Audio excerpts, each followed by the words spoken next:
o treinamento, nós vamos estar hoje estudando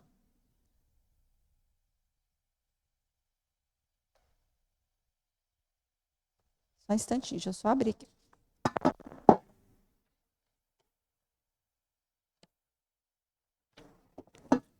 É sobre um coração ligado a Deus.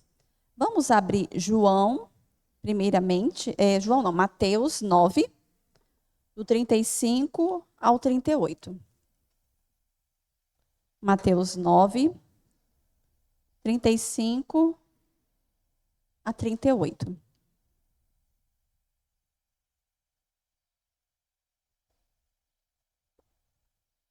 Diz assim: E percorria Jesus todas as cidades e povoados, ensinando nas sinagogas, pregando o evangelho do reino e curando toda sorte de doenças e enfermidades.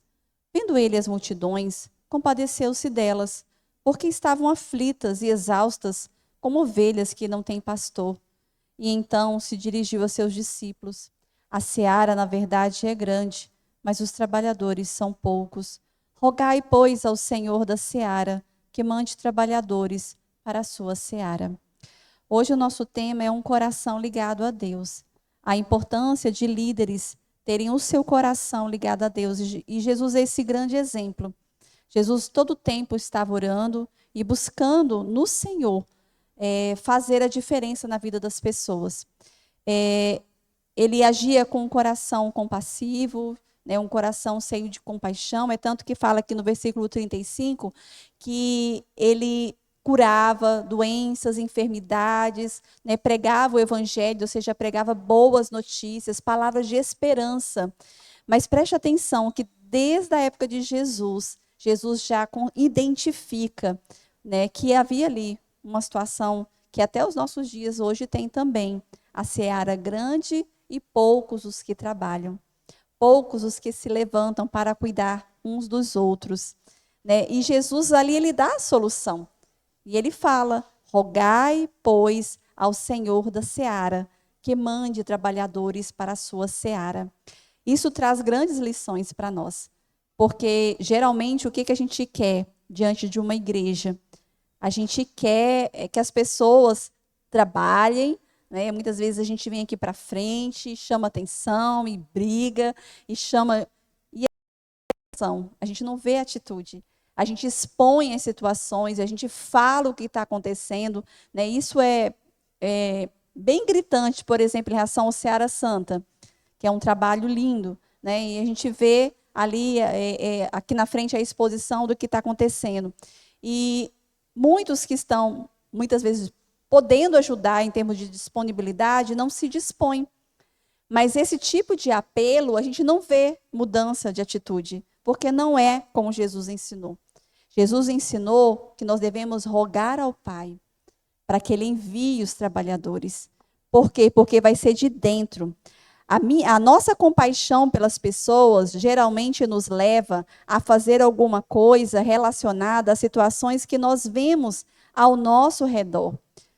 É o Espírito Santo que vai fazer com que cada um de nós olhe ao nosso redor e faça com que nós tenhamos atitudes. Por quê? Porque a nossa lida diária, ela nos consome. É o trabalho, é a casa, inúmeras situações, às vezes uma enfermidade. Mas quando o Espírito Santo de Deus nos move, ele vai nos mover, mesmo nesse sem tempo. Ele vai nos mover à oração, ele vai nos mover à visita, ele vai nos mover a ajudar num projeto social, como exemplo, Seara Santa. Cada um de nós aqui, Deus chamou para fazer algo. E se está faltando trabalhadores, por exemplo, no Seara Santa, existe no nosso meio pessoas que estão relutantes, coração duro, tá teimoso, porque Deus jamais falha. Ele dá o trabalho e Ele levanta os trabalhadores. E nós, como igreja, devemos orar ao Senhor. Senhor, age de misericórdia. Por quê? Porque na caminhada da fé, essa caminhada, ela é dura. Ela não é fácil. Mas devemos reagir, como Jesus, diante das situações. Jesus, ele teve compaixão com o desesperado, com o flagelado, mas ele falou algo muito interessante, que aí eu convido os irmãos a abrirem João 15, agora é João 15, 4 e 5.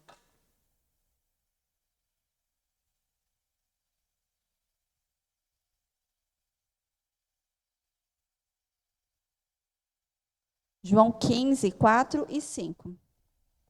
Diz assim: permanecei em mim, e eu permanecerei em vós. Como não pode o ramo produzir fruto de si mesmo, se não permanecer na videira? Assim, nem vós o podeis dar, se não permanecerdes em mim. Eu sou a videira, vós os ramos. Quem permanece em mim e eu nele, esse dá muito fruto, porque sem mim nada podeis fazer. Então, quando Jesus está dizendo aqui, sem mim nada podeis fazer, é porque realmente, irmãos, sem nós estarmos com nosso coração firmado nele, os nossos olhos nele, e entendendo que aquele chamado vem dele, a gente não pode fazer nada. Quem vai convencer o outro a ter atitude de amor, ter atitude de compaixão, fazer alguma coisa, é o Espírito Santo. A minha voz, a voz de qualquer líder, vai até os ouvidos. Ir até o coração do nosso coração, só o Espírito Santo, que conduz, que convence, que nos constrange a termos atitude. Então, algo que a gente ouve muito, mas pratica pouco, é reclamar menos e orar mais. Não adianta vir para cá reclamar, ou então ficarmos murmurando um com o outro. Ah, a igreja está vazia. Ah, a igreja não sei o quê. Ah, ninguém foi para tal lugar. Ore. Ore ao Senhor para que levante trabalhadores. E no que depender de você, faça a sua parte. Às vezes você não pode ir, mas você pode contribuir. Às vezes você não pode contribuir, não pode ir, mas você pode orar. É assim que o Senhor nos ensina. Jesus, ele não disse, quando ele falou em relação aos trabalhadores, ele não disse, a colheita é grande, mas o dinheiro gasto em construções é alto demais. E também ele não disse, a colheita é grande, mas primeiro precisamos iniciar um programa diferente, que chame a atenção das pessoas. Não, o problema não é algo que podemos solucionar com os nossos próprios meios, ideias, percepções. O problema é que não existem trabalhadores. São os trabalhadores que Deus vai levantar no nosso meio.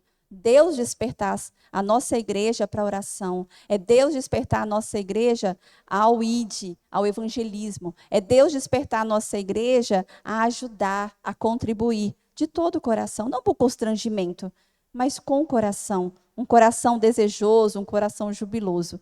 Ontem eu e Marcela estávamos na casa da irmã Ranelza e estamos ali cuidando, né? Então, umas 15 pessoas. Dessas 15 pessoas, 10 estão sendo discipuladas. A gente está chegando meia hora antes, de 7h30 às 8h, e a gente faz um discipulado. A irmã Nete, mais irmão Pacheco, tem nos ajudado também. Com essas 10 pessoas.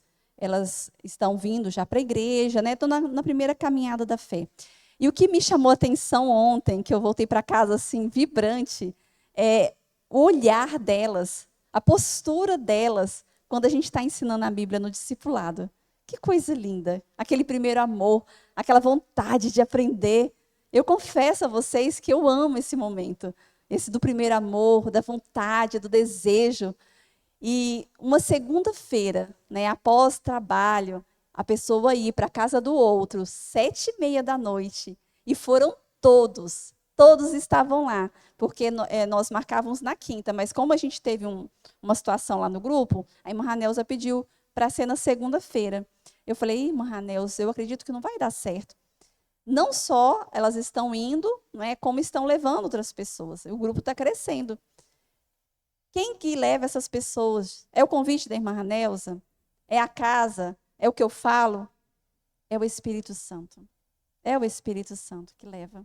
Para elas ouvirem as verdades eternas, para elas terem a vida delas transformadas, convertidas. E isso é lindo, irmãos, a gente ver e de viver. É confiar que o Senhor, né, Jesus, ele é um modelo para nós. E E ele fez com que nós, aprendendo com ele, né, pudéssemos fazer a mesma coisa. E lembrar que Deus é soberano sobre o seu reino e a sua igreja. A igreja é dele, não é sobre nós, é sobre ele. Eu lembro quando a Filadélfia começou lá em casa, nem nome tinha, e o Marcelo muito, muito preocupado. Como é que ia ser? E eu sempre falava para ele, amor, tudo aqui é do Senhor. Deus proverá. Na hora certa as coisas vão acontecer. E foi acontecendo para chegar até o que é hoje. Deus foi, né? Porque a igreja é dele. Jesus prometeu que ele construiria a sua igreja e que as portas do inferno não prevaleceriam contra ela. Ele trouxe trabalhadores para o seu campo de colheita, numa cidadezinha tão pequenininha na sua época, né? Então, o que aqui o livro fala? Peçam, portanto, ao dono da plantação, ao dono daquele que tem o domínio dos corações. Fez uma obra, se levantou para fazer algo, faça de todo o seu coração, faça com todo o amor, mesmo que ninguém lhe ajude, mas dê o seu melhor. E peça ao Senhor, fala, Senhor, o Senhor poderia me mandar pessoas para me ajudar na visita, me ajudar no grupo, me ajudar, né, em orar comigo, enfim, peça ao Senhor, porque essa pessoa Deus vai enviar, porque a igreja é dele e ele cuida com muito amor. Vamos orar.